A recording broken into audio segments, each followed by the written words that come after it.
Good evening. This is a meeting of the Athens Board of Zoning Appeals. The time is 7:03 p.m. and the date is Tuesday, May 14, 2019.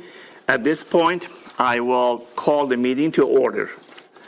The board consists of 5 members and 2 alternates.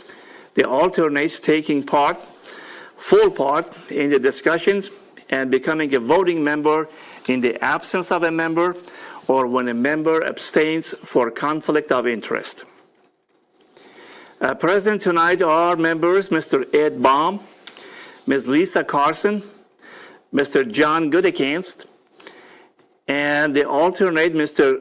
Aaron Thomas, will be a voting member tonight. I am John Golsey, the chair. Also present are the zoning or acting zoning administrator, Mr. Lance Ellison, and Secretary, Mr. Paul Eschenbacher. At this time, I invite you to view a pre-recorded video on the rules and procedures of the board. The Athens Board of Zoning Appeals operates according to the following procedure. The chair will name and describe the case. The zoning administrator or secretary will state the basis of the objection and any applicable facts or conditions pertaining to the case. The appellant or their representative will give reason why the appeal should be viewed favorably. Anyone wishing to speak in favor of the request will be heard. Anyone wishing to speak in general comment will be heard. Anyone wishing to speak in opposition will be heard. If necessary, the appellant or their representative will offer concluding, summary, or rebuttal remarks. Testimony from the floor shall be closed. The board will deliberate and render a decision. According to Athens City Code, Section 23.07.03b, the board has power to grant variances from the strict application of the code, provided the variance will not be contrary to the public interest, the spirit of the code is observed, public safety and welfare are secured, and substantial justice is done.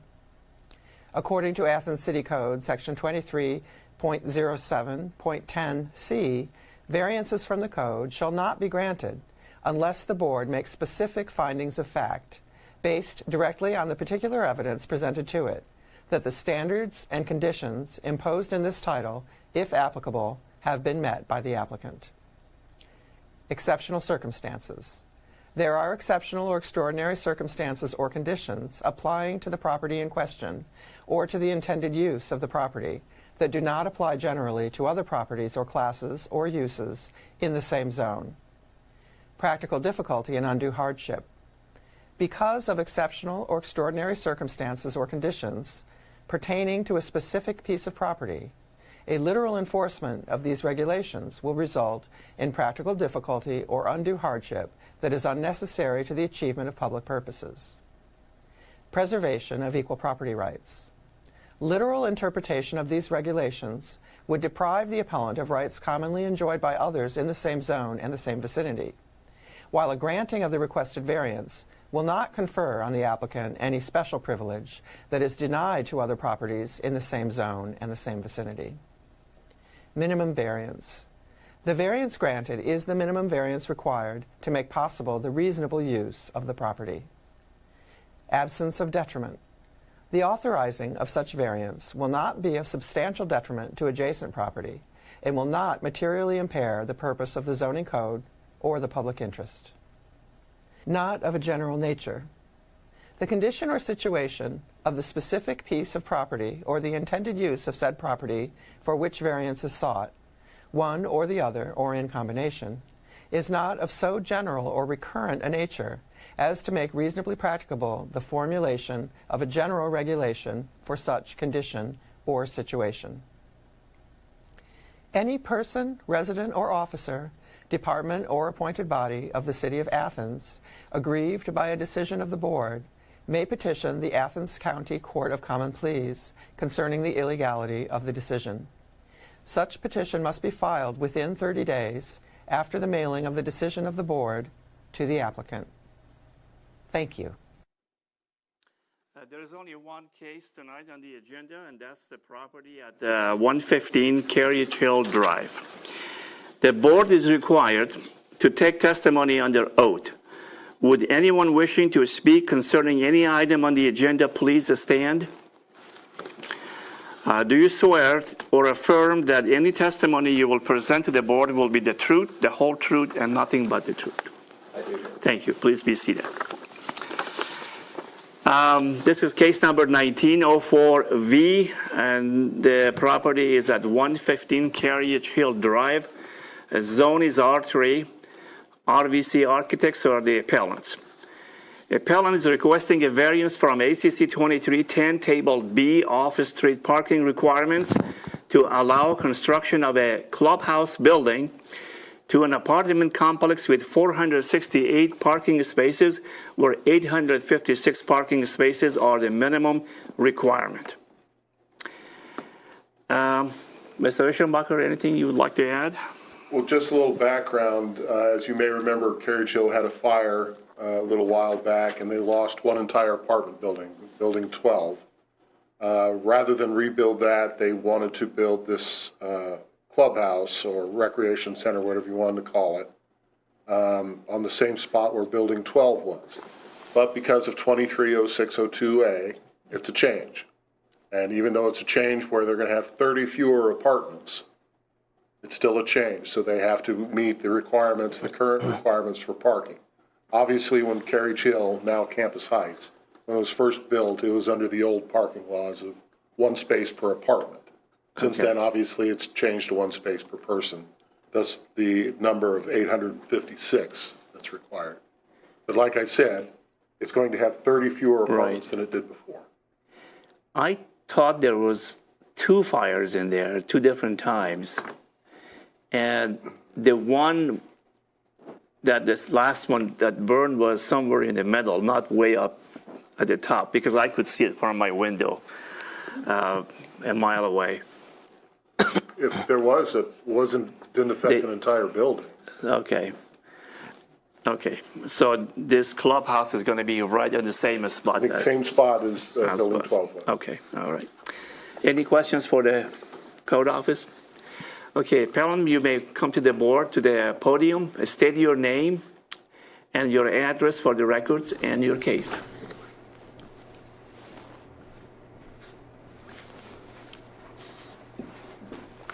My name is Jeremy Bittinger. I'm an architect at RVC Architects. Our office is at 131 West State Street in Athens. My personal residence is 8347 Lavelle Road, Athens.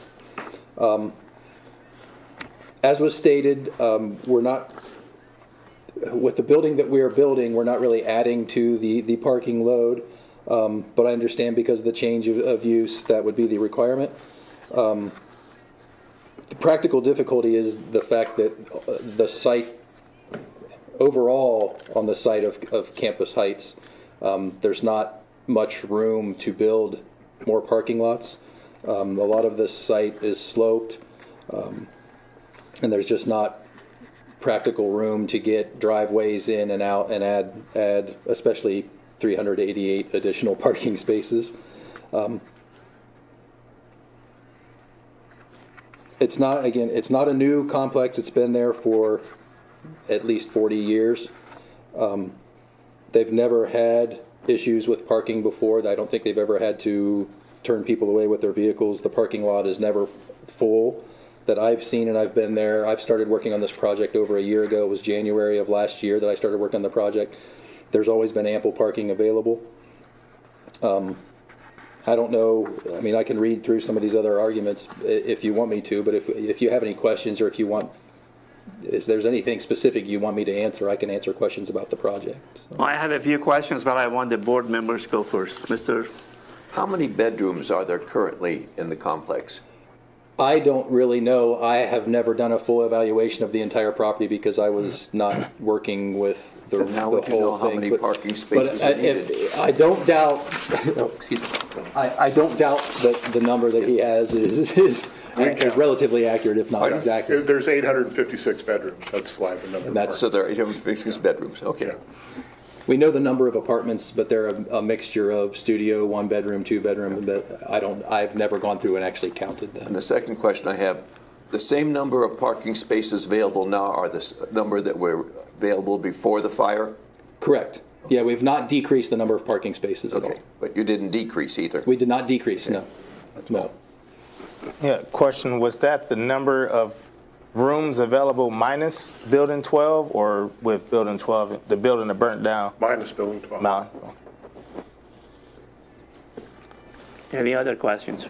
Yeah, are you guys gonna do anything with the playground next door to that?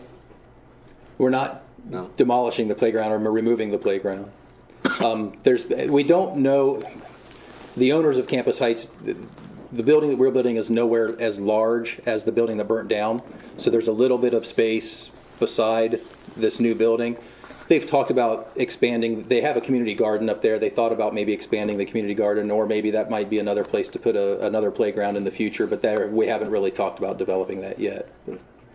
But they're not taking away any of the adjacent playground that's just above the mailboxes and stuff there.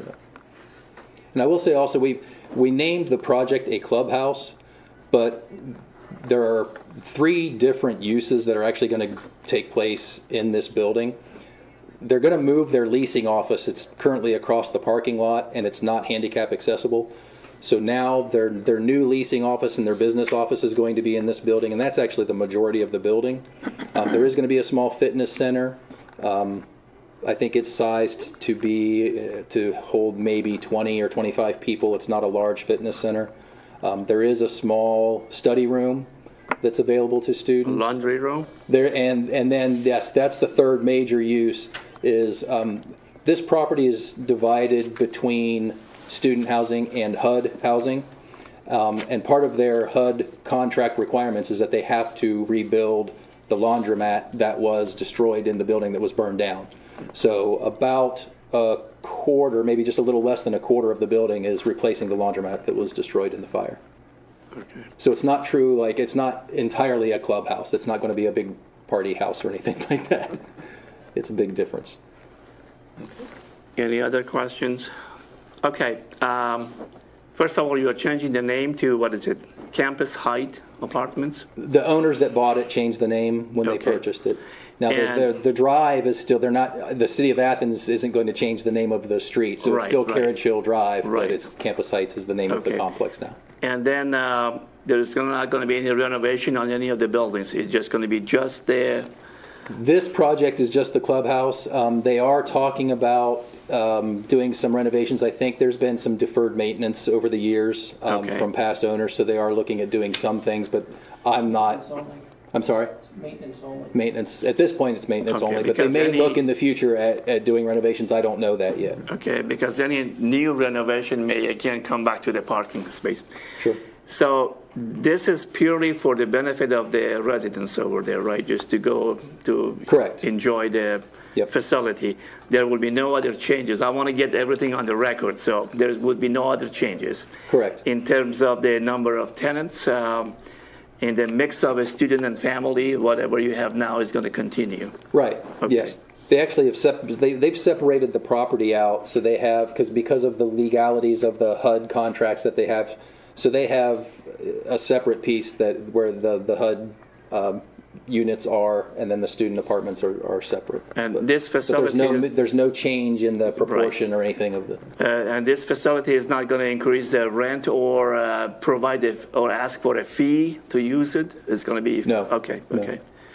And then, are you going to dedicate some parking spaces for just this facility for somebody who wants to drive or walk? Would be hard to walk all the way from the bottom to the top. So again, as was stated before, we haven't taken away any parking spaces. So all of the parking that was in front of Building 12 when it burned, all of those spaces are still there. Okay. The only thing we did do is we made a dedicated handicap parking space in front of the building. Again, Okay. this building is accessible where the old leasing office is not. So that we did add, and so that might have taken away one parking space just because of the size and the area you need for a handicap space. Okay. One more.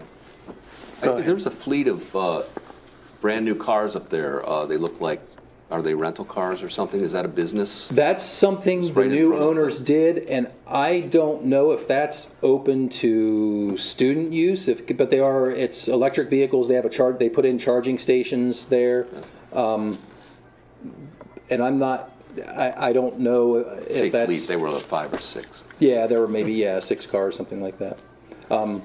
But they have the charging stations there, and I don't know if it's like the scooters that we've been talking about recently in Athens. If somebody can take this car and use it and then bring it back, I don't know if they're charged per mile or something like that. I don't really know, or maybe even people on the site itself. I'm not sure. They did that outside of the part of this project too. But When did the sale take place?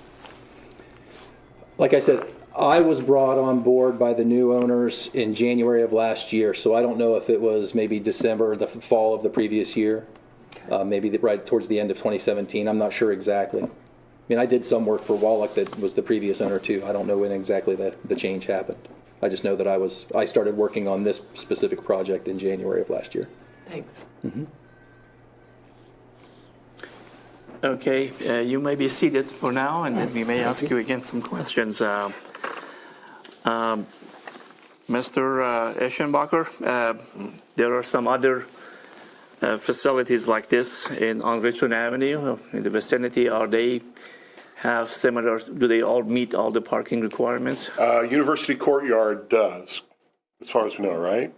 I know As far Coates as we Front know, although doesn't. they are building apartments there that might require them to get more parking. If you remember in Coates Run. 2013, 2012 and 2013, Summit at Coates Run. They originally asked for a variance to have fewer parking spaces, and the board turned them down because they had a slip in the back which took out some of their parking spaces. So they came back again with another variance request to have slightly fewer spaces and have some of those be smaller than what's required, and that got passed. That's it for as far as Richland Avenue apartment complexes and variances. So,